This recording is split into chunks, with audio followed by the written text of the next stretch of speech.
You're watching South Asia Newsline, and here are the top stories we are tracking for you on Friday, the 16th of May. Indian Defence Minister says Operation Sindoor far from over. India and Taliban hold first ministerial level talks over ties. And Nepal Sagarmatha Samvad kicks off with call for tackling climate change.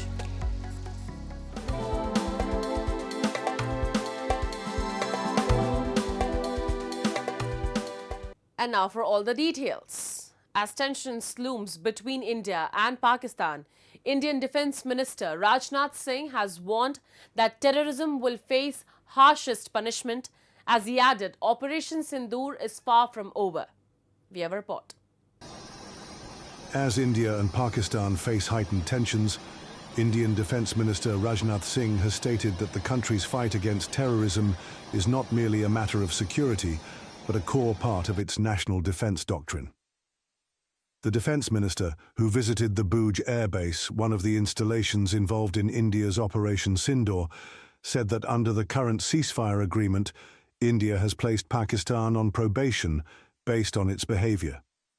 If the behaviour improves, it is fine, but if there is any disturbance, the harshest punishment will be given, Singh said, adding that Operation Sindoor is not yet over. He emphasised that attacking and eliminating terrorism is the new normal for New India. Criticising Islamabad, Singh claimed that Pakistan will use taxes collected from its citizens to allocate approximately 14 crore rupees to Masood Azhar, a UN-designated terrorist, and highlighted Pakistan's announcement of financial assistance to rebuild the terror infrastructure of Lashkar-e-Taiba and Jaish-e-Mohammed in Muridka and Bahawalpur. Questioning the funds extended by the IMF as part of a bailout package, Singh expressed concern that this monetary assistance will be used to fund terror infrastructure. Will this not be considered indirect funding by the IMF, an international organization? Any financial assistance to Pakistan is no less than terror funding, Singh stated while addressing air warriors in Bhuj with India's Pechora air defense system and Jaguar bomber aircraft in the background.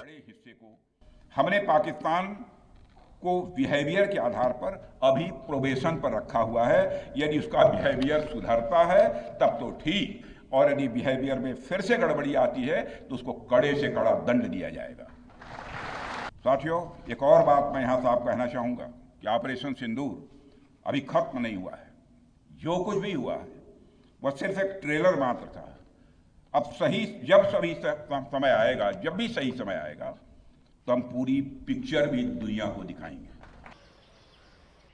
While military action has temporarily ceased, India has stated that diplomatic measures announced following the Pahalgam attack will remain in place, including keeping the Indus Waters Treaty in abeyance. A Reuters report suggests that New Delhi is considering further reducing water supply to Pakistan through the Indus by developing new river projects. Citing sources, the report states that the Indian government has expedited planning and execution of projects on the Chenab, Jhelum, and Indus rivers, three bodies of water primarily designated for Pakistan's use under the treaty. One key plan under discussion involves doubling the length of the Ranbir Canal on the Chenab to 120 kilometers, which runs through India to Pakistan's agricultural powerhouse Punjab. Additionally, India is exploring projects that could reduce water flow into Pakistan from rivers allocated to that country, according to the Reuters report. While Pakistan has called the treaty's suspension unlawful, India has vowed to keep the agreement in abeyance until Pakistan credibly and irrevocably renounces support for cross-border terrorism. Indian Prime Minister Narendra Modi has declared, "Water and blood cannot flow together." As a semblance of normalcy slowly returns to border areas in Jammu and Kashmir, following the cessation of hostilities between India and Pakistan, locals from the first village along the line of control have begun returning to their homes. Poonch, located on India's Jammu and Kashmir border near the LOC, was the most affected after Pakistan resorted to shelling civilian populations in response to India's strikes on terror outfits across Pakistan and Pakistan-occupied Jammu and Kashmir. The shelling caused significant damage to homes and infrastructure, resulted in civilian casualties, and forced many to flee the border areas. Residents who have now returned to their village thanked the government for the understanding between India and Pakistan. A resident expressing gratitude to the Indian forces and government said that while the authorities provided everything for the residents' safety, people were scared due to the situation between the two countries. The entire village was left empty after the situation. We are back here in our village and there is peace again, he added. New Delhi and Islamabad agreed to a mutual understanding for the cessation of military hostilities earlier last week after 4 days of intense exchanges of fire. The agreement was extended to May 18th, according to an Indian Army statement. हमारी ये दरख्वास्त है कि दोनों ममालिक के रहनुमाओं से कि जंग का कोई मतलब नहीं, जंग से कोई मसला हल नहीं होता क्योंकि लोग मरते हैं। जो पीछे लोग बैठकर बातें करते हैं ना कि जंग होना चाहिए, वो नहीं होना चाहिए क्योंकि बॉर्डरों पे लोग मार रहे हैं। जो ये सीज़ फायर हुआ था तो बंद किया गया है, तो पहली बार ही ऐसा देखा है सर, क्योंकि इसमें सेफ्टी तो अपना को मिला था, ये मोर्चे वगैरह दिए थे गवर्नमेंट ने, सेफ्टी टैंक, इनमें भी सर बहुत डेंजर हुआ क्योंकि डर तो बहुत लगता था कि कब गोलाबारी होगा तो इसके बीच आएगा, बहुत हमें डर लगता था। Days after, India successfully destroyed 9 terror sites deep inside Pakistan and inflicted damage on several of its airfields. Pakistan's Foreign Minister Ishaq Dar called for a composite dialogue with India to resolve all contentious matter, according to Dawn. His statement comes after Pakistan and India agreed to a cessation of hostilities. While speaking in Pakistan's Senate, Ishaq Dar suggested that the political dialogue would ultimately have to take place to resolve the issues between the two nations. Dar stated, "We have told the world that we will hold a composite dialogue." In his address, he also shamelessly admitted to requesting the withdrawal of TRF, a Pakistan-based proxy of Lashkar-e-Taiba, in a UNSC statement issued in relation to the Pahalgam terror attack. He once again claimed Pakistan shot down Indian aircrafts but provided no evidence to sustain the claim. Meanwhile, rattled by India's demand to the IAEA for supervision of Pakistan's nuclear arsenal, Pakistan has raised objections on the remarks. On Thursday, Indian Defence Minister Rajnath Singh called Pakistan a rogue nation and questioned whether its nuclear weapons are safe in the hands of such a nation. Raising objections to these remarks, Pakistan termed them irresponsible. In a threatening tone, Pakistan further stated that its conventional capabilities are adequate to deter India. Notably, this is not the first time Pakistan has repeatedly threatened to use its nuclear arsenal against India whenever the two nuclear-armed neighbors are on the brink of war. While India maintains a no-first-use policy, Pakistan has no such policy governing its nukes use. In a first, India's Foreign Minister S. Jaishankar held a telephonic conversation on Thursday evening with the Taliban's acting Foreign Minister Amir Khan Muttaqi. Taking to X, Jaishankar expressed appreciation for Muttaqi's strong condemnation of the Pahalgam terror attack. Slamming Pakistan's false narrative of an Indian missile targeting Afghanistan during Operation Sindoor, the Post stated that India welcomed the Taliban's firm rejection of recent attempts to create distrust between India and Afghanistan through false and baseless reports. The talks also emphasized the importance of enhancing economic ties, developing Chabahar port and facilitating visas for Afghan traders, and addressing the issue of Afghan prisoners in India, according to a statement from the Taliban's foreign ministry.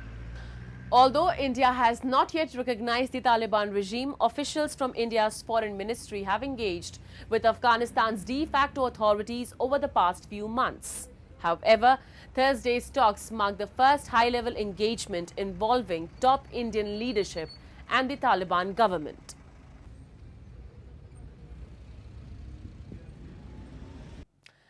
Nepal's much-anticipated Sagarmata Samvad, a multi-stakeholder dialogue forum aimed at tackling climate change, kicked off today in Kathmandu.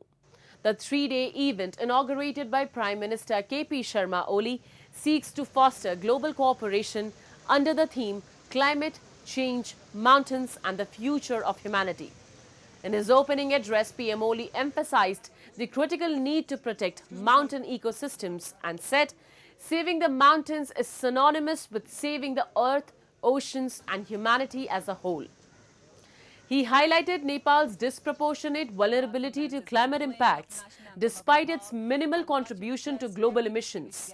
Oli described the dialogue, named after Mount Everest in Nepali, as a platform for honest dialogue, knowledge sharing and collective action to address escalating environmental challenges. Foreign Minister Arzu Rana Dyoba echoed the urgency, declaring climate change a global threat that endangers humanity's future. The efforts of a single country are insufficient, she said, advocating for coordinated global action. Drawing inspiration from the Sanskrit phrase, Vade Vade Jayate Tattvabodha, meaning truth emerges through dialogue, Rana emphasized that Sagarmata Samvad aims to spark reflection and innovation solutions. Inspired from India's Raisina dialogue and Singapore's Shangri-La, the Nepal Sagarmata Samvad's inaugural edition is expected to draw over 350 national and international delegates, including climate experts, policy makers and environmentalists. Over the next 2 days, 12 parallel sessions will explore themes such as climate adaptation, disaster risk reduction and sustainable green economies. The event will end with the adoption of the Kathmandu Declaration outlining collective climate commitments. Colombo on Thursday issued a strong condemnation of the recently unveiled Tamil genocide monument in Canada's Brampton, labeling the genocide allegations as unsubstantiated and pushing a false narrative for political gain. Summoning Canadian envoy to the island nation, Lankan Foreign Minister Vijitha Herath conveyed firm rejection of claims that the Sri Lankan military committed genocide during the final phase of the civil war against the liberation tigers of Tamil Eelam in 2009. A statement from Foreign Ministry said. Rejecting the narrative, the statement slammed Canada and said that the Ottawa itself had confirmed in 2021 in its finding genocide in Sri Lanka. The Tamil Genocide Monument, inaugurated on May 10th in Brampton, was spearheaded by the National Council of Canadian Tamils and supported by Brampton Mayor Patrick Brown. The 4.8-meter stainless steel structure, featuring a map of the Tamil homeland and 9 panels detailing alleged atrocities, has sparked significant controversy. Sri Lanka argues that the monument glorifies the Litte, designated as a terrorist organization by Canada since 2006, with the designation reaffirmed in June 2024. Lankan authorities have said construction of monuments based on fabrications not only mislead the public but also hinders Sri Lanka's genuine efforts towards reconciliation, national unity and lasting peace. They argue such developments are offensive to the Lanka-Canadian relations. That's all in tonight's edition. We will see you same time next week. Have a great weekend. Good night.